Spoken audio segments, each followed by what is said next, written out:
All right, this is Zach Waves as usual. And today I want to take you through some mixing process. This song is called Abadde Katonda. I just produced it a few days ago, and I just want to show you how I mixed it. The mastering part will be for another day. So this is the mix right now, how it sounds.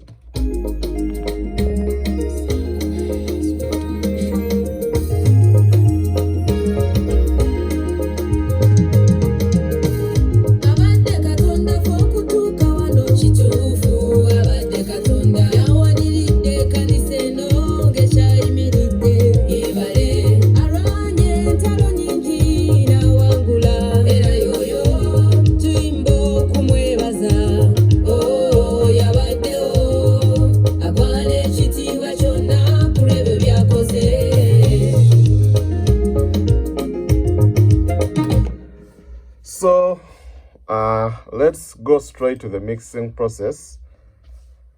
I think I'll start with the kick. So this is the kick, as you're seeing. For the kick, I first shaped it using Pro Q3. This is an equalizer, but you can use any other equalizer you have, though I just love this one because of the soloing part it has. So I just used some low, I just used here some low cut at around 20 Hz, because the human ears don't normally listen to frequencies below 20 Hz. So I just decided to cut them off. Then I removed some frequency here which I didn't want, and another frequency here, only that. Then after shaping it that way, I came and got my enveloper. This is the enveloper, to just remove some sustain from it, and also give it some small attack so that it cuts through the mix. Then I got the SSL compressor.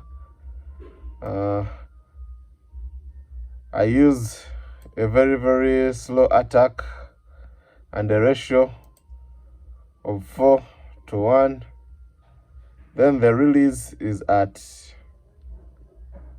1. Then I just did some simple gain reduction of about 1 to 3, as you are seeing. The meter,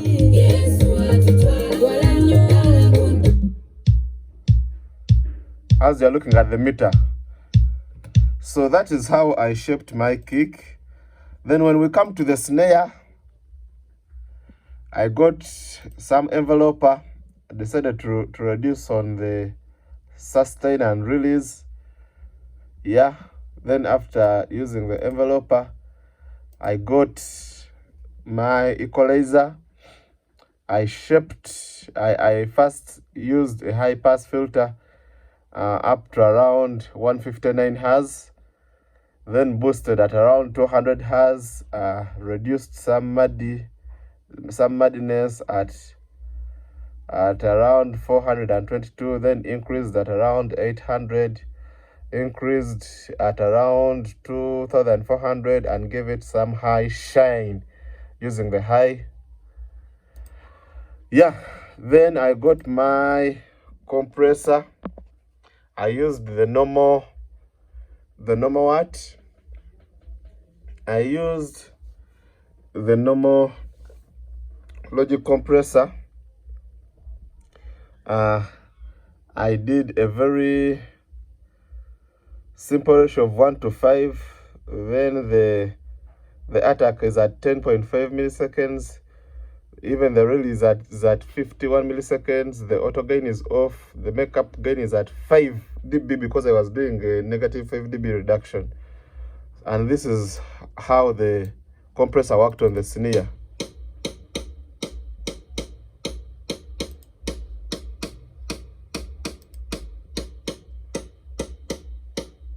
Hope you are seeing. Yeah, so that was my snare.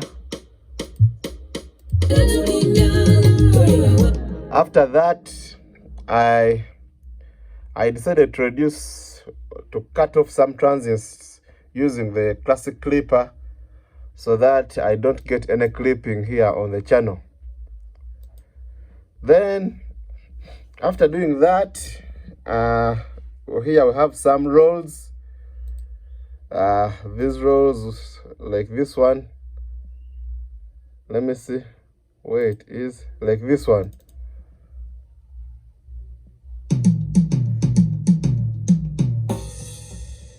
Yeah, those are the rolls. I also have some other roll here. I also have some other roll here.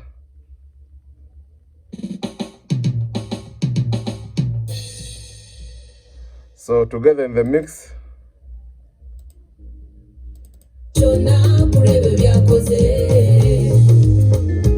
Then here.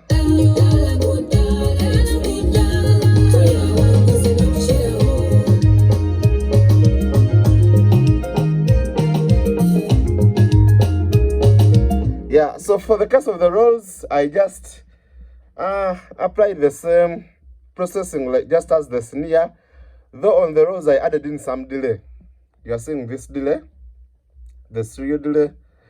I reduced it a little bit because I wanted to have a little bit of simple delay. Some small delay on the rolls. Then I also added the classic clipper to shape off those sharp transients. Then the hi-hats, for the hi-hats, these ones,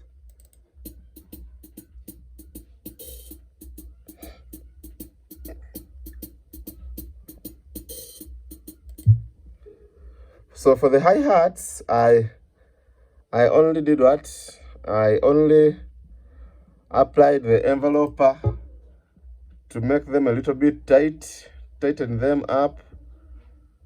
Then after applying the enveloper, I came and applied the EQ to just cut off some lows.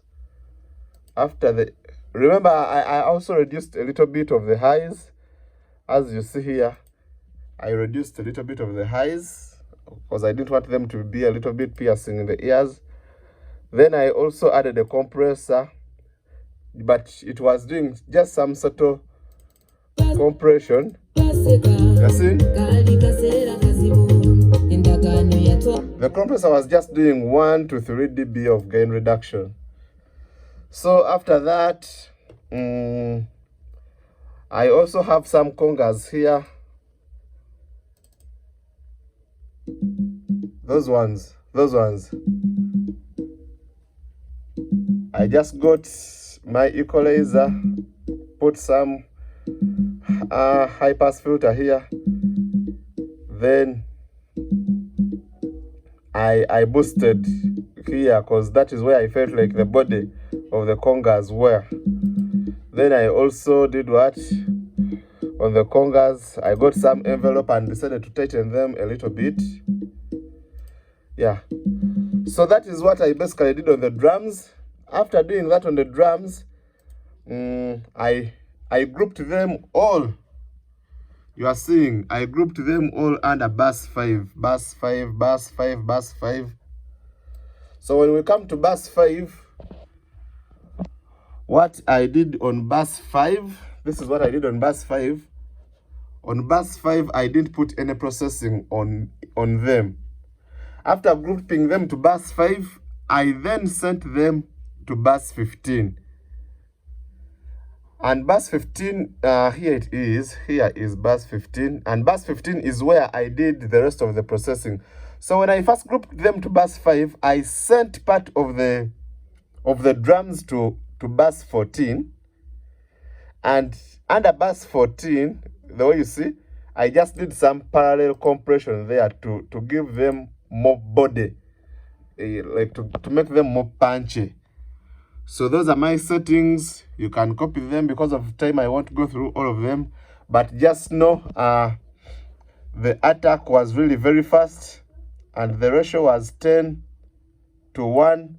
The release is at 1.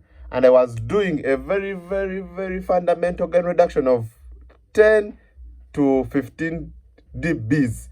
If I play here, you are seeing.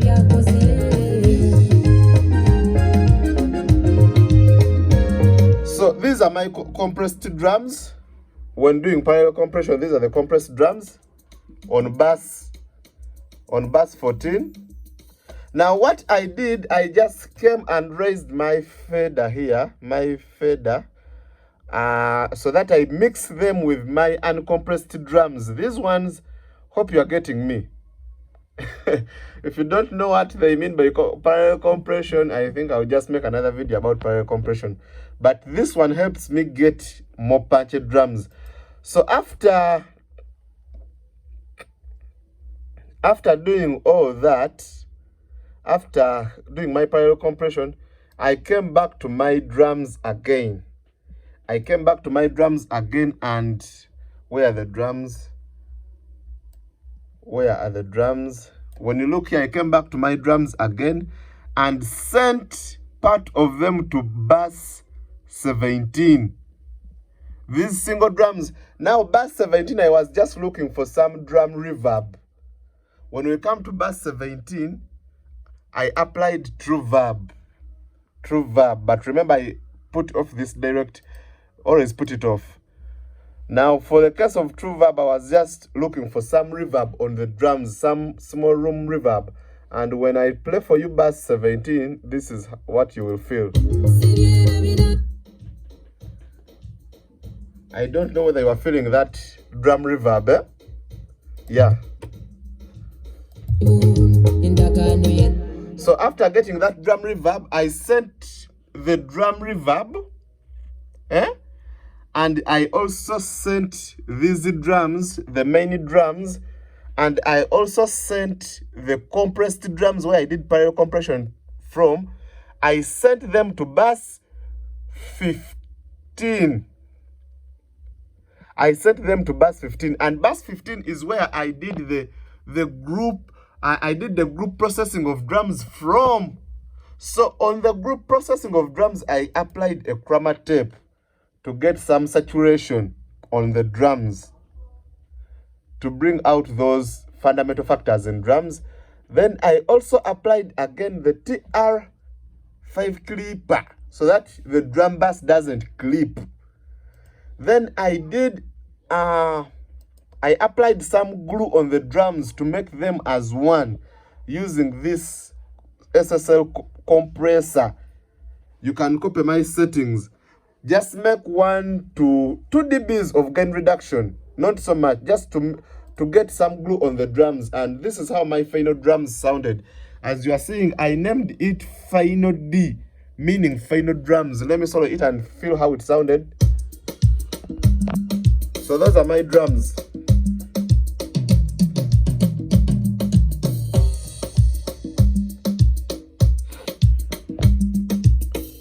Yeah. It's going to be a very long video, but let us watch it slowly by slowly, because it is very, very, very useful to you as a producer. Now, when we come to individual instruments, I do have some, though I won't go through all the processing, I do have some individual instruments here. I do have some pads, I have some guitar, I have some pads, I have marimba, I have infinity pad, I have some pianos, you know, I have some saxophone. I did some processing on them, individual processing, which I won't go through because that is a very long story. I won't go through all the processing the way you are seeing. But after doing that, I grouped all my instruments under bass 7. You are seeing bass 7. These are the individual instruments like melody, the guitars and everything. So after grouping them under bass 7, you know, this is bass 7. This is bass 7. So when I come on the individual instruments, you can see here, there is what we call a melody. This is where I grouped them. Those are the instruments.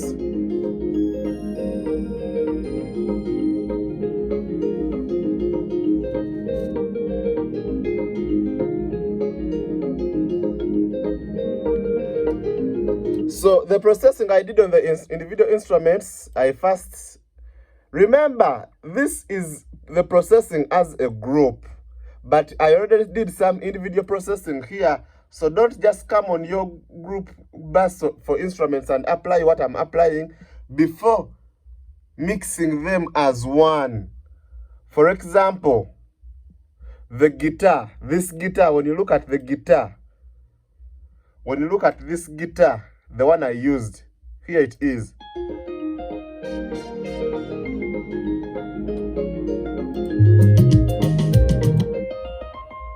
That guitar, let me show you an example of the guitar.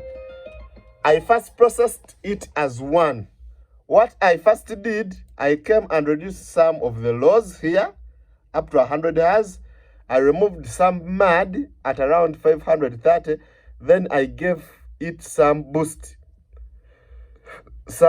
here on the highs from around 1900 to give it a shine. Then I came and did some compression on it. This is the way you are seeing. I did some compression on it. Then after the compression, I came and got this guitar amp. I'm using the guitar amp. Those are the settings I applied. Yeah. Then after that, I gave it some delay. Those are the settings. After giving it some delay, I gave it some reverb again. Those are the settings. I used the platinum verb. Then after that, I gave it some binaural post processing. Those are the settings I applied. Then after that, I gave it some simple delay so that it doesn't fight with my vocals. Sample delay. Now what the sample delay is going to do, it's going to delay the left-hand side by 2.9 milliseconds. It means this guitar is not going to play at the same time. This left speaker is going to take 2.9 milliseconds to play, meaning this one is going to play first, then this one comes later. Let me show it to you. I don't know whether you'll be able to listen to it.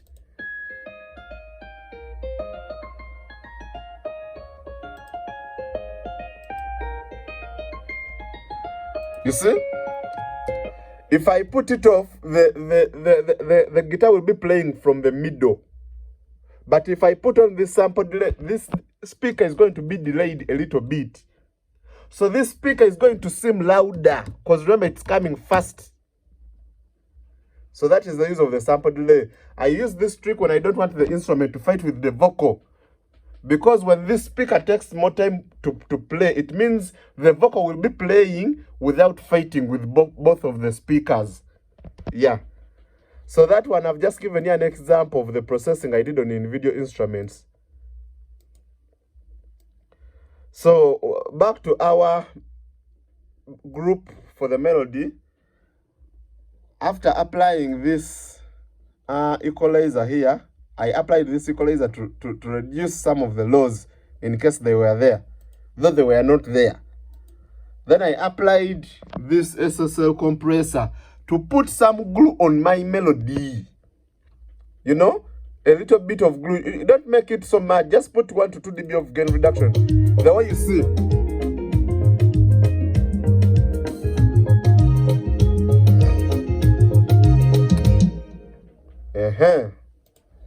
So after doing that, we come to the vocals.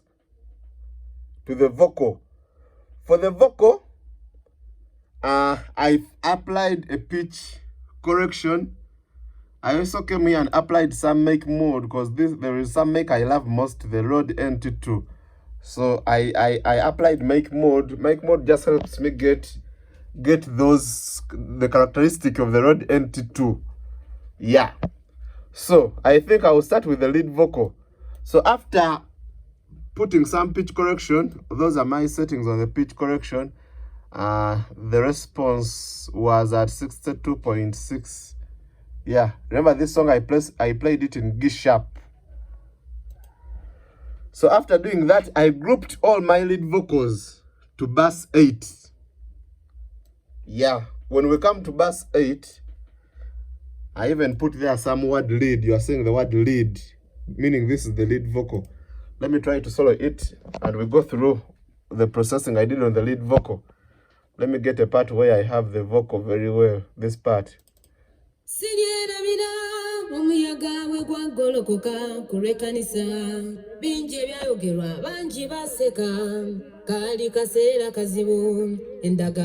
To make the long story short, I first applied the CLA 76 compressor on the vocal. Remember, I'm doing a fast release and a medium attack. Fast release and a medium attack. Yeah, this compressor is very easy to use. To apply compression, just increase the input. Then I selected a 4:1 ratio. And I was looking for just 1 to -5 of gain reduction. You see, on the meter,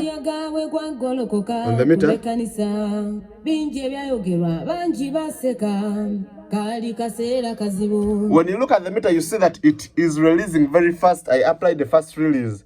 Then my second compressor is to even out the vocal so that it's uniform. I use the CLA2A compressor. You know? So the CLA2A compressor, let's see what it's doing. I just looked for -5 dB of gain reduction. Where is it? You see?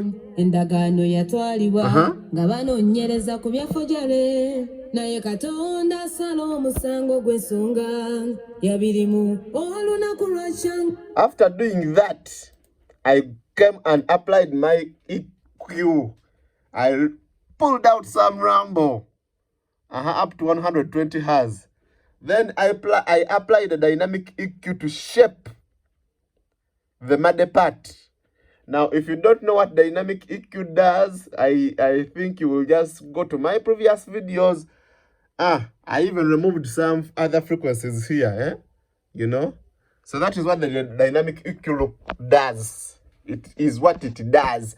I love using it because of my reasons. You see how it does?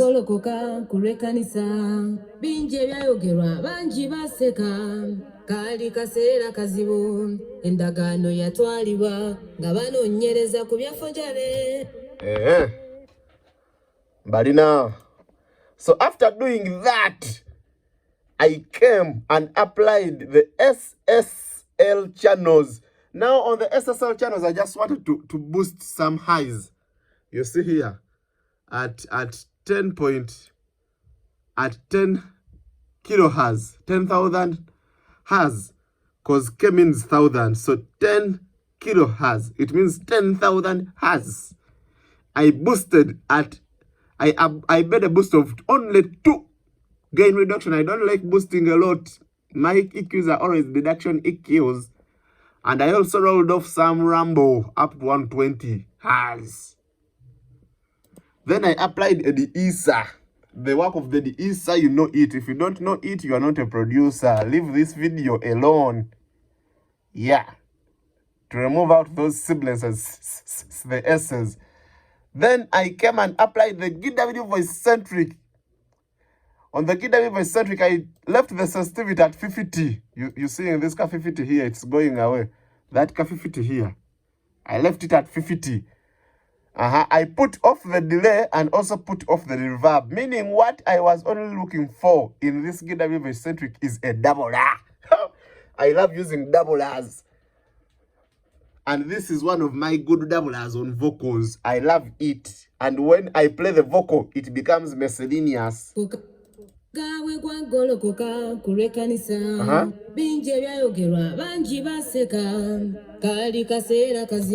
So after applying the GW Voice Centric, I came and applied the Pro Aero 2 limiter. Now this limiter is just to shape the vocal, those transients which may be, which might have escaped the compressor. They are the ones I'm looking for. I came here on style and chose safe. Then I came here on the outer and chose 1 to 1. It means there is not going to be any gain increase. Just trying to shape the transients. Now this limit, I'm just looking for negative, between negative 1 to 2 dB. Let's play here and see how it's working.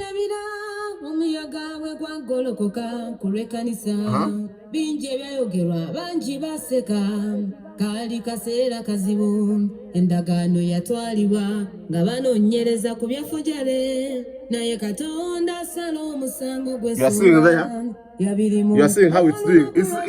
It's not too much, just a little.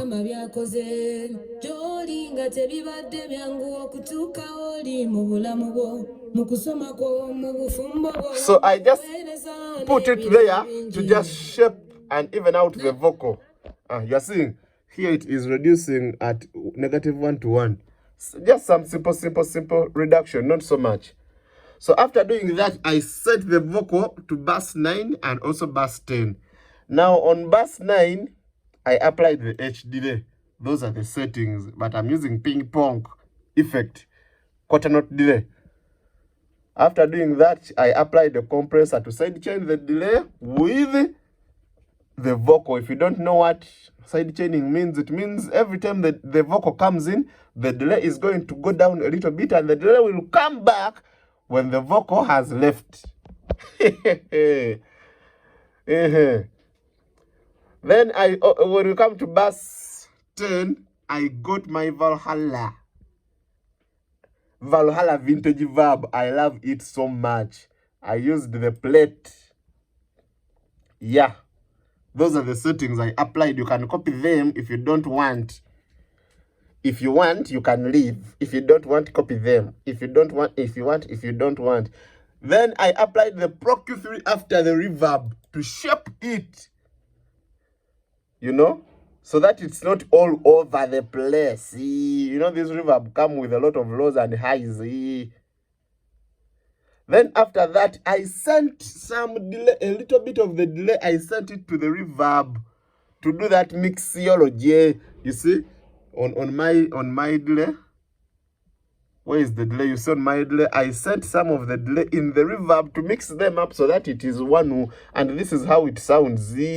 Kazibu endagaano yatwalibwa nga banoonyereza ku byafujale naye Katonda asala omusango. So the same processing with the background vocals after, but remember background vocals, I first pan them because when I had very many vocals. So the soprano I had 2 takes, tenor 2 takes, you know, alto 2 takes. So I was doing some panning left, right, you know.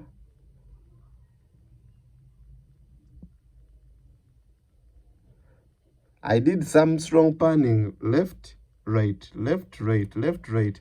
Let me show you an example of the sopranos after panning them, how they sound.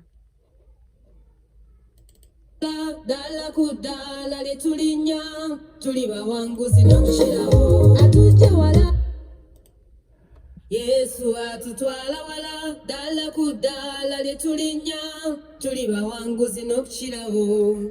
So that was the soprano. That was the soprano. So when we try to look at all the backing vocals, this is how they are.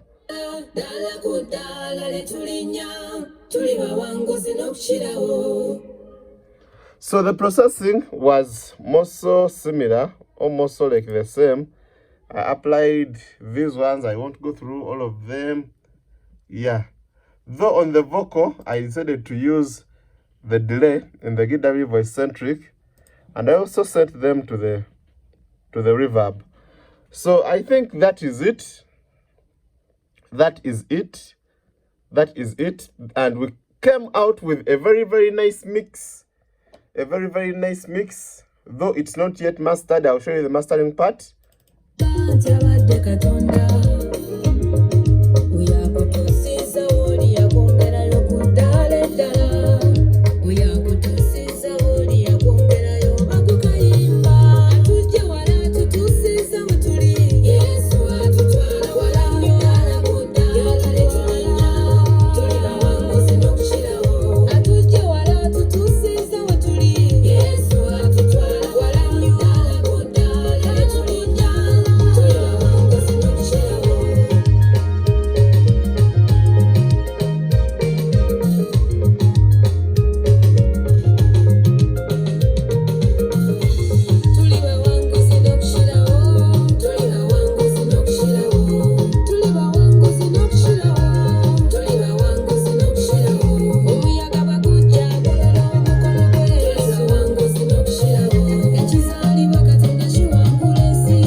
something I don't want to forget, I haven't told you how I worked on the bass. This is the bass.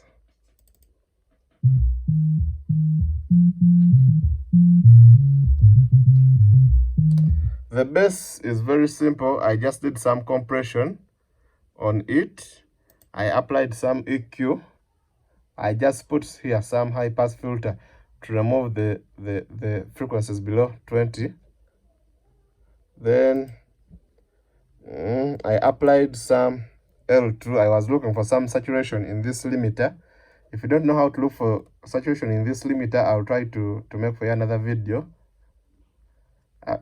After getting that saturation in that limiter, I applied the C6 side chain, so that I side chain the bass with the kick. Every time the kick bumps in, the bass will try to lower so that it gives way to the what? To the kick. If you don't know what side chaining means, make a video about it. So this is how the song sounded